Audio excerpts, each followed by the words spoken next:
Hello, Lizzie here, and today I'm going to show you how to make Juna. And Juna is again one of our projects that we're doing with scrappy pieces. So because we're in lockdown, we're getting lots of scrappy pieces now, and I don't know about you, but I have a box beside me all the time that I put my bits in, and it's time we use them. So I decided to come up with a pouch to put our devices in. So my iPad Pro is sitting in there beautifully, and of course you can adapt the size to match your device. So this is made up of scrappy pieces. Oh, I meant to say, Juna is Celtic for desired. So I think this is very desirable, don't you? And it is now a download on my website, lizzycurtis.com. And of course you get this complimentary video to go with that. How fabulous. And on the back we have a zip too. So we have a zip pocket, goes all the way across. So if you've got things like earbuds that you use, or microphones you might use, all sorts of paraphernalia. I know with the iPad Pro we have little pens and things, and they can all go in there beautifully. So a great addition. But the whole front is made up of scraps. It's fully lined, and actually we're making some pretty cord loop to go over the top just to catch a button. Well, this is like a brooch, but you can use the button, it's fine. So I'm going to show you now how to make Juna.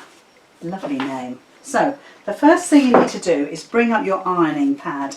Now mine's quite small, I don't know if it's going to fit on my actual project, but we'll give it a go. The second thing you need to do is bring in, I'm going to just take all these scraps off. Look, you can see how small the scraps are, and they're fabulous. And I've got all sorts of colours here, but you can go with the original one. I've got pinks, you can do blacks and greys, you can do browns and creams, you can do blues, so you can fit it to sort of suit who you're going to make that for. So I've got a piece of Vaseline here. I always use H250, and it's a single-sided fusible webbing. It's a stabiliser really, and it's a nice medium weight. So it's perfect for something like the Juna, where you're putting in a device and it needs a little bit of structure. So what we need to do is, using that as our base, and obviously you're putting the glue side facing you, because we're going to glue these pieces down and then stitch. But all I want you to do is just pop your pieces over the top. Now with my little ironing pad, like I said, it doesn't fit very well, but I can do a little bit of ironing and then I can move it and suit myself. Now I've got blacks and whites in here, and I've got pinks as well, and that's because I've been using all my scraps up, and you'll see behind me 2 projects that we've already made using those colours, and I'm just using up those scraps that I've cut off the ends of the fabric. So I'm going to put greys and blacks and whites at the bottom, and once I've put these on I'll show you what I've done so you can see. And it's just a case of getting all those bits in there, and you might have short bits, you might have long bits, but you're going to kind of overlap them. So some of it will be ironed down and caught, and some of it won't. So there's a little short long bit, but I need a fill in, and I'll show you. You perhaps can't see it at the minute, but I need a little fill in there, which I'll have a look for. See if I've got. Oh, I've got a nice scrappy piece there, and I'll just overlap that. Now the stitching that we're going to do is just random stitching. It's not free motion. We're going to use our regular foot, but it's going to hold all your layers down. A lot of it's glued, but a lot of it needs to be stitched as well, and that's what's going to make your project look really interesting. Oh, look at that nice bit. That can go right in the centre. And don't worry if you're overlapping, don't worry if you've got gaps at the moment, because you can fill those in. So it's just a case of building up your layers, and actually this is the fun part. And you might want to go dark to light, you might want to just stick to one colour. Oh my goodness me, I've got a bit of batik here, so you might want to just use batik. I get a bit excited when I see batik, I do love it. And you're just building up a collage really of all your fabrics, all your scrappy bits. You can see how small these pieces are. Some of them are really tiny. And again, we've got a little gap there, so I'm going to add a little piece there. And I've got a tiny little corner where there's none, and I'm just going to cut a piece and pop it there. So you're going to be patching it up. Now that should lay flat. It's a bit crinkly, and actually there's a little bit there where there's a gap. Ooh, let's get a pink piece. Let's have a look. I think this will be good. I like this. Another piece of batik. In fact, I can prop it all the way along. And like I say, some of this will be caught down and some of it won't. So I'm actually quite happy with that. Let's just move that. And where there's a little bit of the, if you can see the webbing underneath the stabiliser, then you might, just, like I say, just want to cover it. So the first thing we do after that then is just to put our hot iron on there, and you'll literally, you just hold it, don't do that, because you'll end up having to reset the whole lot.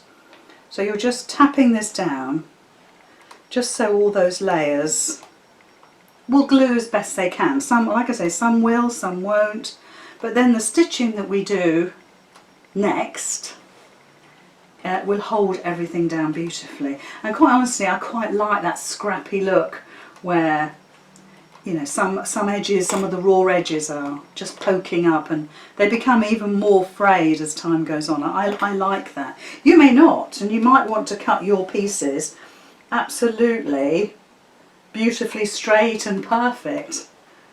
But the idea is that you have a little go at making this. And like I say, just take your time. In a second we'll flip this over and iron it from the back. I'm pretty happy that most of that is caught now.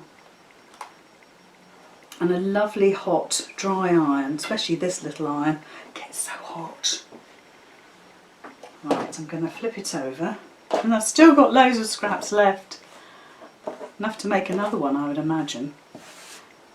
So I just flip this over and we'll just press it from the other side, then I'll show you what it looks like. And of course you're going, the actual stabiliser is actually exactly the right size to the pouch that we're making. So all you need to do is just trim those edges down. So hopefully now that's all glued. I'm pretty confident that it is. I'll just switch the iron off. So if I hold it to this camera here, it's a lovely mishmash of colours and shapes. Doesn't it look glorious? And I mean, those darker colours could have gone on the edge, but they could. I quite like it how it's just kind of worked out. That great pink, super. I think that's a bit of K-facet in the centre there. Just gorgeous colours. So you can see it's very random, very random. Oh, there wasn't much thought put into it. So I'm just going to trim these pieces away, and you could use your rotary cutter. It's no bother. It's whatever you're comfortable with, really.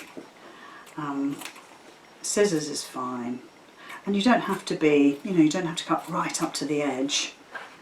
Now I don't think I'll save these little bits. I mean, sometimes I get large pieces, but some of these I might, because they're quite long, aren't they?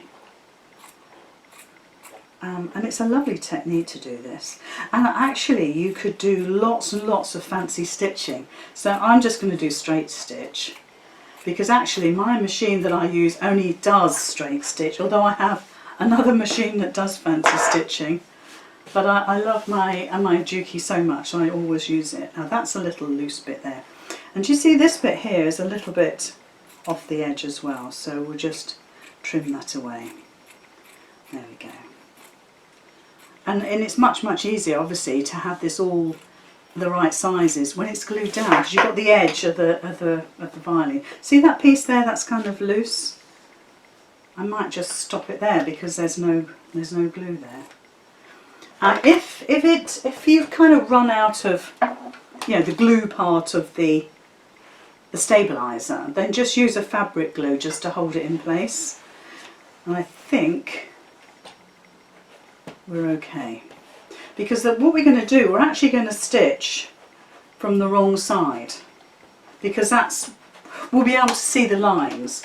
Now you could do this freestyle, okay, so this next bit you can do freestyle, but in case you don't feel brave enough, all you're going to do is get a fabric pen, and I just want to make sure that I catch that, and if I feel that's not going to catch, I can pin it. So I get my heat erasable pen, air erasable, water erasable. There's so many different pens on the market. You choose what you like. And literally I'm going to give myself a guide, so I'm just going to kind of do some lines. Now because I'm doing this fast, it perhaps doesn't want to, and I'm kind of almost scratching this rather than drawing on it. Now where I'm curving round at the bottom, in my original one I actually curved round as I stitched, but for speed this time I'm going to square off the end. Or I might even just come off the end, it might be easier and quicker. And make this kind of curvy, so don't be too exact. And if you, even with a straight machine stitch, you should still be able to stitch these curves, no problem at all. So just take your time. Like I say, some of this is almost scratched rather than there we go, that's fine, I'm happy with that, I can see it. So if I hold this up again, so this is on the other side, so the back side of your work. You can just pick up those lines there. So the next thing we're going to do is actually stitch this from the wrong side, because obviously that's the right side, and hopefully we'll catch all those pieces down. And like I said, if you're not confident that they're going to stay, because that one was quite loose, then always pop a pin in it, but be careful where you're stitching. Do you know what, I don't think I'm going to bother. I'm going to put a clip in because it comes right up to the edge, because my stitching will hold that down. So I'm going to bring the machine in and I'm going to start stitching that little bit there. So I'm going to move my big mat out of the way for the time being and just bring my mats in here. Now I've got a variegated thread on my machine, which actually is quite nice because it makes your stitches kind of disappear and appear. It's not so solid looking. I'm going to turn my stitch length up a little bit just to up the speed of this, but you might want to keep it on a smaller stitch, entirely up to you. And I'm just going to now whiz up and down these lines.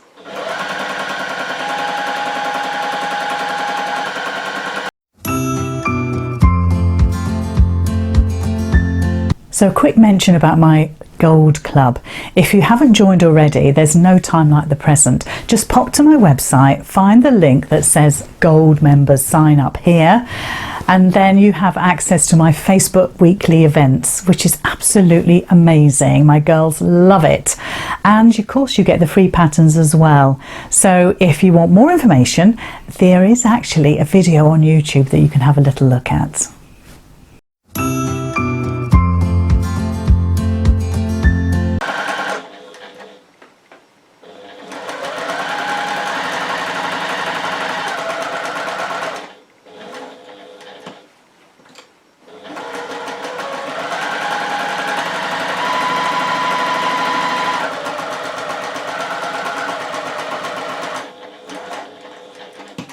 I'm just coming to the end now. I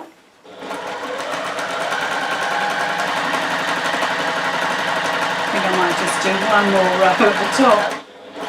Now I'm just putting my needle in, pivoting around, but you might want to do a straight boxy end, or you might want to do those curves. But just to save a bit of time, I just want to, let's just catch, I've got a little bit of fabric that's caught, which I'm just going to cut. That's it.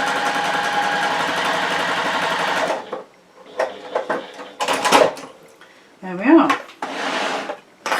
So that looks amazing. So I'm going to cut that little piece off there, but the rest, it looks good.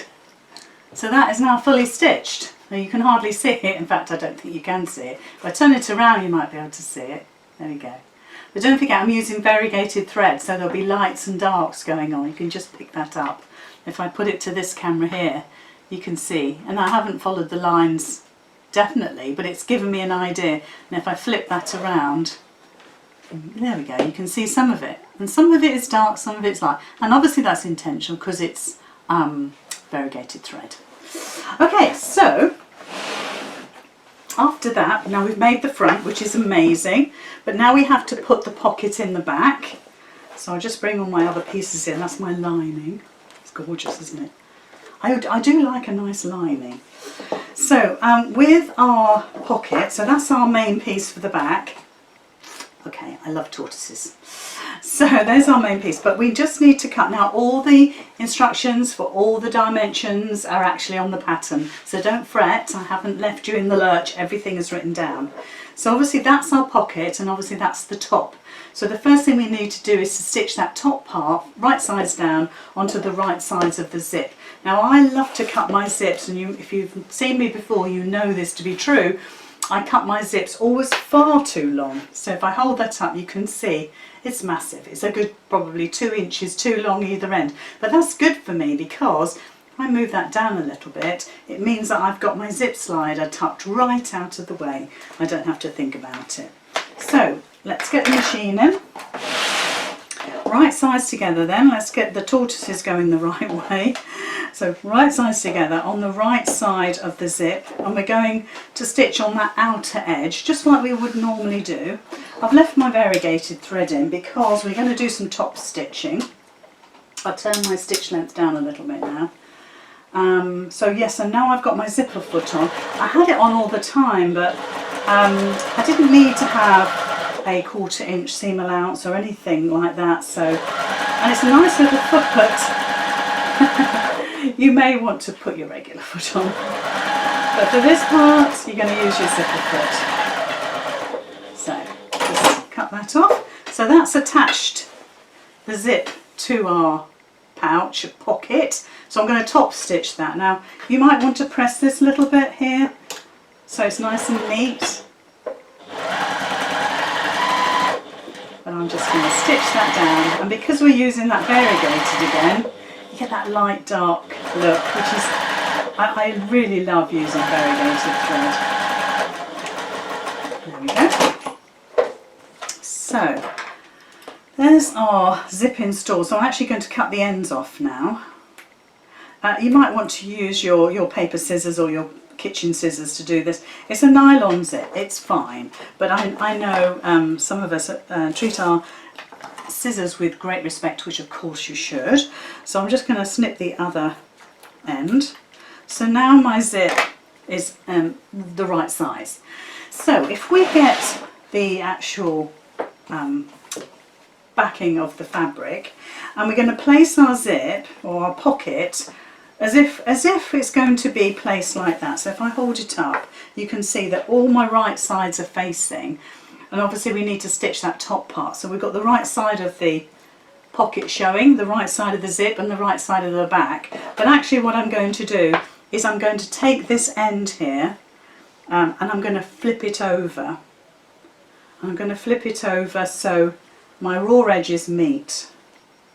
So it's quite easy, but sometimes we have to think about these things. I'm going to put a pin in just to hold it in place. So if you didn't quite catch that, just rewind it. Okay, so I place it as I think it should be, and then I flip it. A couple of pins just to hold it in place.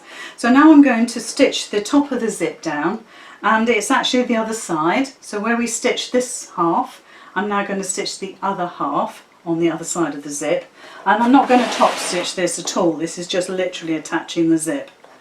There we go. And you might want to have kept your longer piece of zip attached just so the slider doesn't get in the way.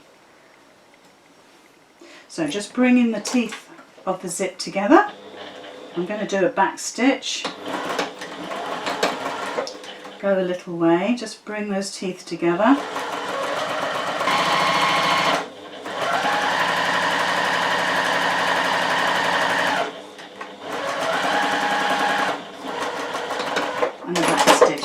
Just to hold that there.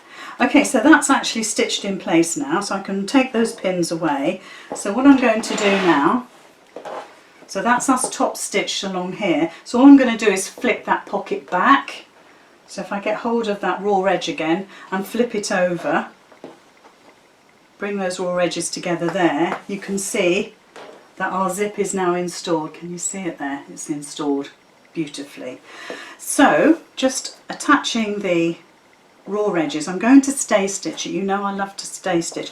I'm going to use pins as I had them handy, but you might want to use quilting clips, and then you're just going to stay stitch all of this in place. Let's get that. And then it's worth just spending a minute doing this.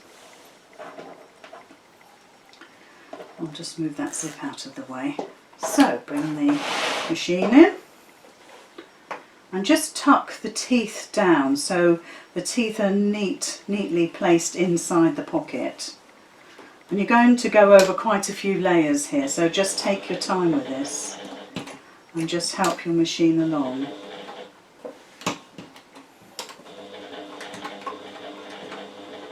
So I'm going about 5/8 of an inch.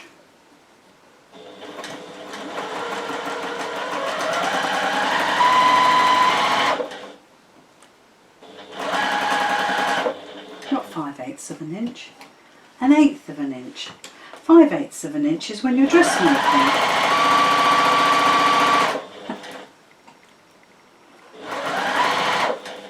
Wouldn't mind, but I'm not dressmaking today.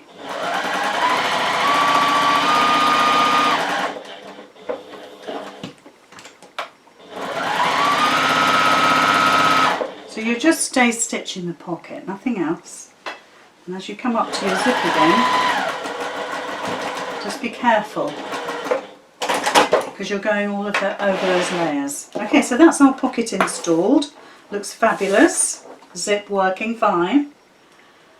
So the next thing we need to do is to join all these pieces together with our lining, and we're going to actually, the lining is slightly bigger if I can get hold of it. The lining is a good inch bigger than your outer piece, because if you look in the original, the lining actually comes over. So the lining on this original one, if I take my device out, there's the lining like that, but actually it comes around to this side as well. I quite like that effect. Let's pop that back in again. There we go.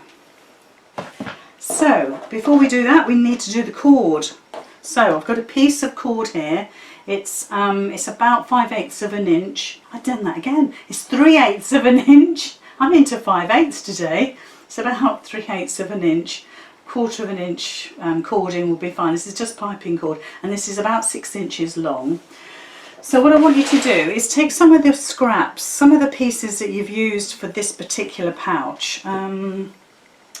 This will do because it's all one long piece, and I just want to I want you to wrap the cord. Now you're going to get loose ends and raw edges and, you know, all that sort of thing, and if you don't like that sort of look, then you, like I said before, you might want to do something a lot neater. It's entirely up to you. You know, maybe you want to make, you know, we've made binding for our woven project, so you might want to make binding like that. So all I've done is wrapped the end of my cord with the fabric, and then all I'm doing is literally wrapping it. So I'm holding my cord in place and I'm wrapping my scraps. Just make sure that your machine has caught the scraps, and you're just going to stitch right down the middle of the cord. I mean, there isn't a huge amount of room, but your machine should easily handle it because it's a cotton cord, and it's actually quite fun to keep in that centre part of the cord and just keep wrapping it. Now you might want to add a second colour in here, you know, just to make it interesting. I'll just keep to the one for the time being. I think with the original one I did 2 or 3 different colours. So just keep adding them in and just keep lifting your cord up and twisting this around. And it's a lovely effect. It looks like you've actually made the cord yourself, which you kind of have. And then just come off the end. So if we cut that away, what we've got now, I'll just trim my threads, is a covered piece of cord. So if I show it to you here, you'll see, if I hold it like that, you can see the ends of my cord. Well, they'll go into the seams, so you don't need to worry about that, but that's what it looks like. So the one with the cord loop is going to be on the back of the pouch. So you need to find the centre of your pouch. So I just fold it in half. You could do a finger press, or you could take a little nick out of it, and just a tiny little nick. And then you're just going to place your cord in the seam allowance. So you could clip this but quite honestly, as soon as you put it under the machine, you want to take the clips out. And if you've got frayed ends like I have here, just take that away, because you don't really want to stitch that. It kind of splays out a little bit. Now if you can get those two ends to meet, I've got about a gap of 1/4 inch, and if I show you what that looks like, oops, you can see that it's nearly there, and I'm quite happy with that. So I'm going to stay stitch that again. See, I take my clips out straight away, but I've got hold of it. I've got hold of it in the right place. So just bring your ends up, bring them together if you can, and about 1/8 inch you're going to top stitch or stay stitch them together. And you see, you don't have to worry about it now. Now it's just one piece of fabric. So these are our pieces. So you need to take one of your lining pieces and your back piece, or vice versa with your front, and you're just going to do right sides together, and you're just going to stitch along that top edge where your cord loop is. 1/4 inch seam allowance. I've still got my zipper foot in. You might want to change to your regular foot.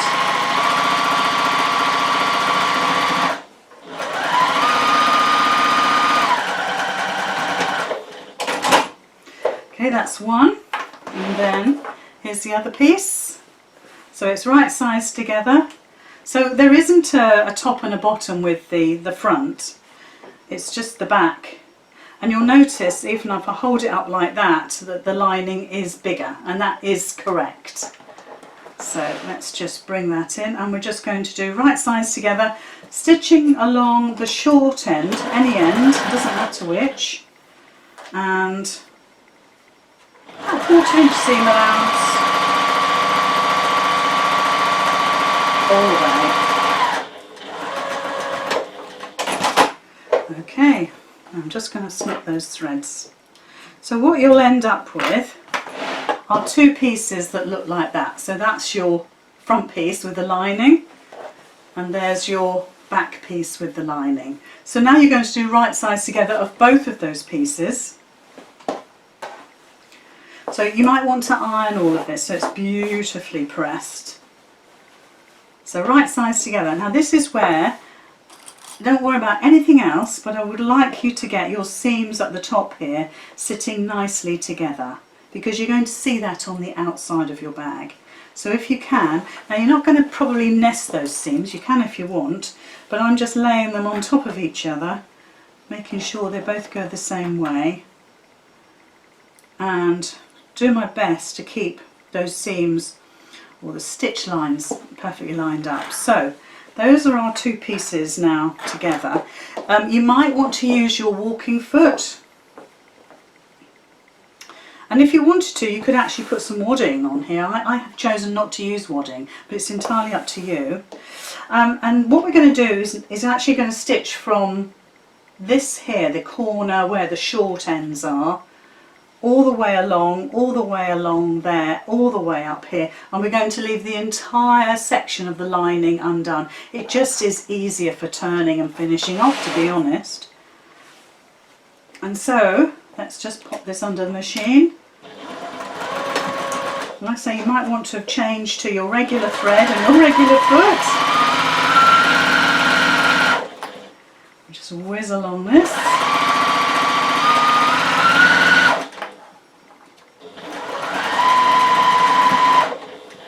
Now again, you want to be very careful when you get to the zip, because we've got all those layers. You just put a piece of one of the fabrics tucked out. There we go. Sounds like I've got bells in here, doesn't it?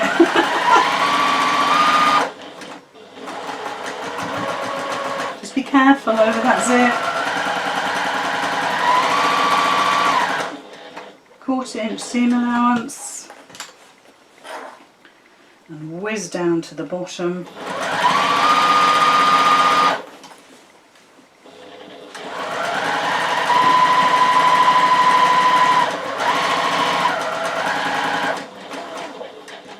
So I think we're just about, so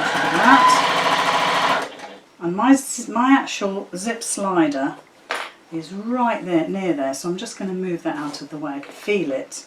And because we stay stitched that, it's now secure. Watch as you go over the zip. Hand crank your machine if you feel it might struggle. And then all the way down to the bottom.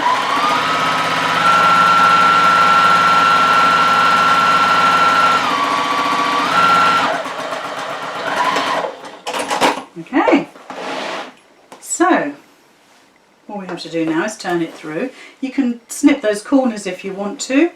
Obviously it does reduce a little bit of bulk, but just bring that through. And obviously again you need to give this a really good press so it's lovely and crispy.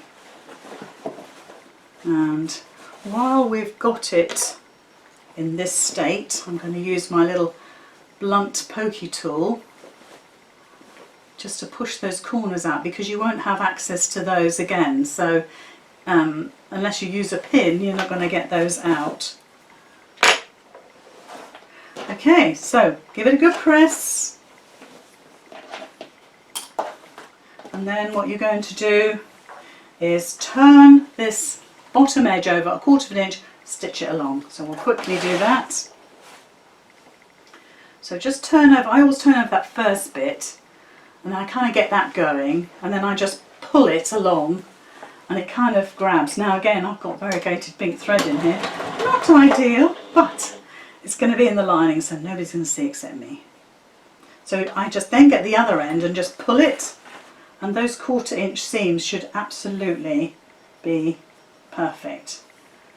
Give it a little help in the middle there. There we go. So all the way along. And again, you might want to pin this or use your quilting clips. You might want to hand stitch it. Little back stitch. Lovely. So now is the moment of truth, where you're just going to push your lining in. You need to stitch that bit down. I'm going to get some fabric glue on that. And just poke your lining in. Now don't forget, the lining is longer than the actual outside pouch, so you want to remember to bring over about 1 inch. So I'd probably do that first and get my iron on it. There's our lovely piece of cord. There we go. Give that a little tug, and then get your hand in there and manoeuvre everything about. And there we are. I'm going to get some glue on that now. Let's hope I can get a little drop out of here. Oops. Let's unscrew the right bit. That would have gone all over my project. Now, of course, when you press this now, it will really then seal all that Visalina down, so you won't need to worry about it. It'll all glue down beautifully. But just so that's now it's secure, and there we are, we're done. Just needs a good press, like I say, and also you need to stitch a button on, so that button will go just there. I've got a button here that I'll put on later, just a little button like that, and I use a little kind of brooch on the other one. And on the back we've got our zipped pocket ready to put our little earbuds in or whatever we like. But there we are, that's Juna. Isn't she absolutely glorious?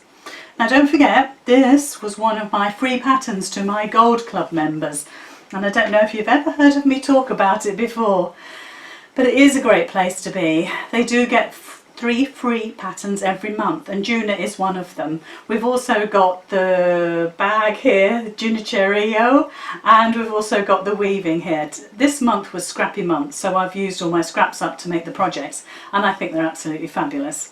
So if you're interested in joining our fabulous Gold Club, pop to my website, lizzycurtis.com. Obviously download your pattern to make Juna, but also go and have a look at what else is there and what else you can benefit from. We actually have Facebook Lives every single week showing how different techniques, maybe making the project again, but sort of changing it slightly, having alternatives, maybe using plain fabrics, maybe quilting, all those sorts of different things. So we have a really good time. So there we are. So I hope you've enjoyed the little tutorial, and I hope you now go and make loads.